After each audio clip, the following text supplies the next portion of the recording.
Hello friends, good morning, welcome to my new blogs. আজকে আমরা শিরডিতে সাই প্রসাদালয়ে প্রসাদ নিতে এসেছি। মন্দিরের পুজো দিয়ে দর্শন করে এখন জাস্ট আমরা এসেছি প্রসাদ নেওয়ার জন্য। তো এটা মন্দির থেকে জাস্ট 5 মিনিটস অ্যাওয়ে। মন্দিরের যে বাসগুলো আছে ফ্রিতেই ওখানে তারা মন্দির থেকে প্রসাদালয়ে পৌঁছে দেয়, 5 মিনিটের মতো লাগে। এখানে আসার পর আপনারা দুটো অপশান থাকবে প্রসাদ নেওয়ার জন্য। একটা থাকে জেনারেল, নর্মালি প্রসাদ সবার জন্য ফ্রিতেই থাকে। আর আরেকটা সেকশন হচ্ছে ভিআইপি বা স্পেশাল। সেখানে কি হয়, পার পার্সন 50 রুপিস করে লাগে। এটা জাস্ট বসার অ্যারেঞ্জমেন্টের জন্য। এখানে ফ্রিলি ডাইনিং টেবিলে বসার ব্যবস্থা রয়েছে। আর নর্মাল যেটা আছে সেটার মধ্যে সবাই একসাথে রোতে বসে প্রসাদ নিয়ে থাকে।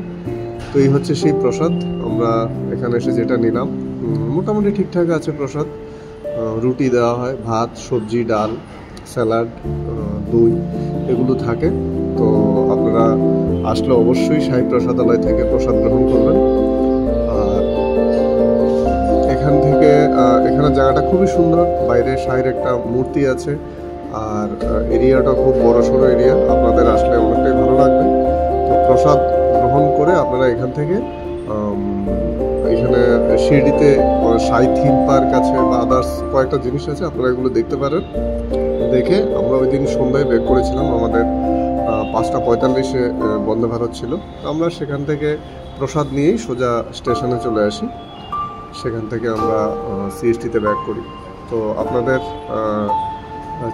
কেমন লাগলো সেটা আপনারা জানাবেন। আর এখানে সবচেয়ে বড় কথা হচ্ছে প্রসাদের যে ব্যবস্থাটা কমপ্লিটলি তারা সোলার প্যানেলের মাধ্যমে, বয়লারের মাধ্যমে করে থাকে।